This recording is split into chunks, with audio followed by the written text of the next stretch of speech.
You lie down, you close your eyes, and nothing. An hour passes. 2 hours. At 3 a.m. you're staring at the ceiling, counting minutes until your alarm, thinking, what is wrong with me? If you're over 50 and sleep has become a real struggle, this story is about you. But let me say the most important thing right away. You're not broken. The problem isn't your weakness, and it isn't your age. The problem is that nobody ever explained how sleep actually works after 50. In this video, we'll break down exactly what happens in your brain and body at night, why standard advice doesn't work, and what actually helps, not pills, not willpower, understanding, and a handful of concrete steps. The first thing to understand, your sleep has objectively changed. This isn't an opinion, it's biology. After 50, the proportion of deep, slow-wave sleep decreases. You wake up more often during the night. That's normal, not a disorder. You've become more sensitive to light and sound. Your brain falls asleep a little later and wakes a little earlier. The production of melatonin, the hormone that signals to your brain that the night is safe, naturally declines with age. Key insight: comparing your current sleep to what it was at 30 is pointless. It's like being upset that you can't run as fast as you did in your youth. Sleep in maturity is different, but it can be good and restorative. The real question isn't, why do I sleep less, but why can't my nervous system settle down? Here's the real problem: chronic nervous system arousal. Your brain is stuck in danger mode, even when you're lying in a quiet, dark room. Where does this come from? Years of stress, deadlines, worries, information overload. Our brain is a remarkably trainable system. If it's been running at high gear for years, it has simply forgotten how to slow down. This is where the vicious cycle begins. You can't sleep leads to you start to worry about it. The worry amplifies the arousal. You're even further from sleep. The harder you try to fall asleep, the further you push it away. Sleep is not a button you can press. It's a state that the brain falls into when it feels safe enough and calm enough. Our job is to create those conditions. Melatonin starts being produced 2 to 3 hours before sleep. Not in bed, but long before. Its two main enemies, bright light and emotional stimulation. 90 minutes before bed, switch to warm, soft light. Turn off cold, white bulbs. Dim the overhead lighting, phone, TV, laptop, anything with a bright screen. Put them away or at least switch to night mode.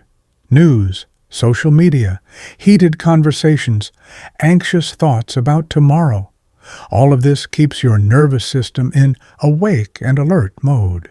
Your brain needs a signal. There's no danger. It's safe to relax. A simple and powerful tool. Write your thoughts on paper.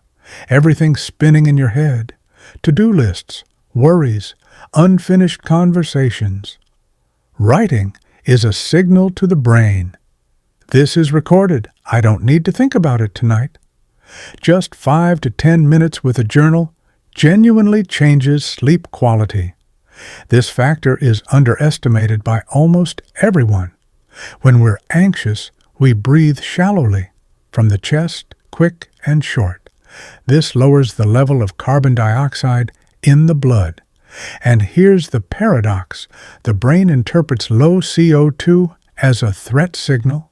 It literally thinks something is wrong with you and activates the sympathetic nervous system, the one responsible for the fight or flight response. This is one of the main causes of night awakenings. Practice.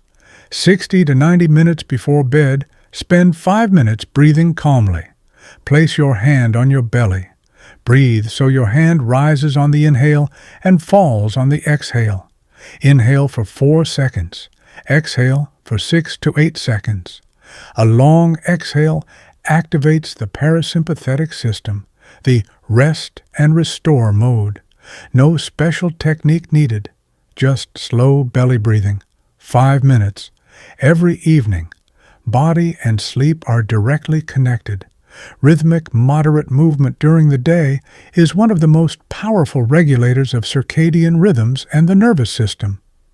20 to 40 minutes of brisk walking, not sport for records, but simply rhythmic movement, stabilizes cortisol levels, improves sleep quality, and reduces anxiety.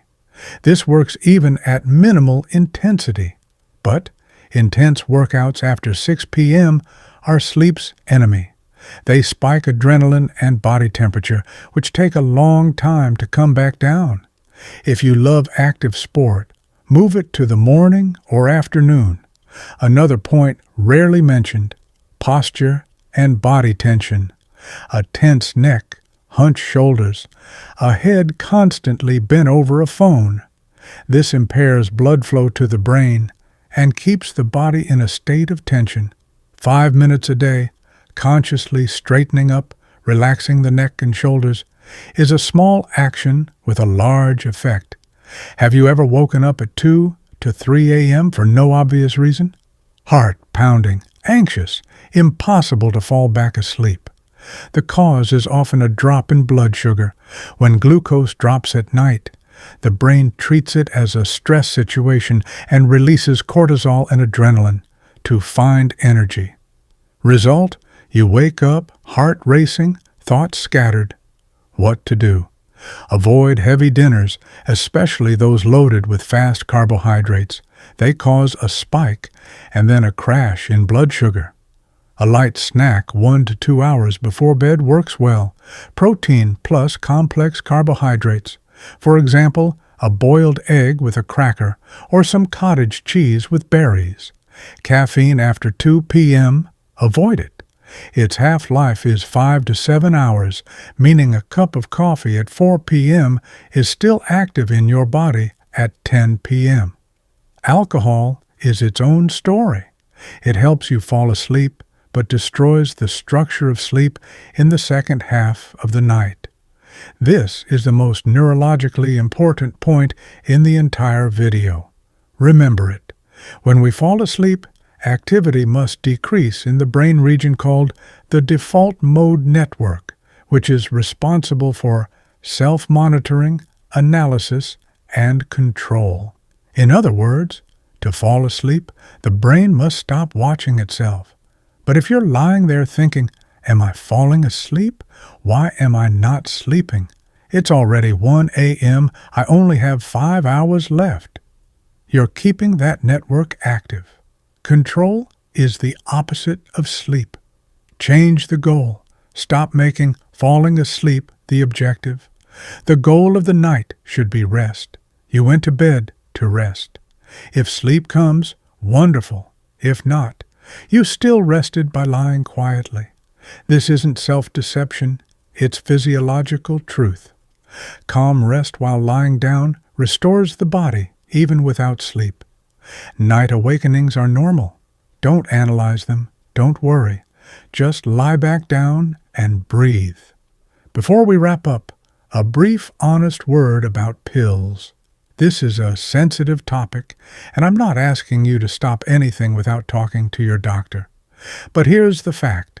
Sleeping pills do not restore the natural architecture of sleep.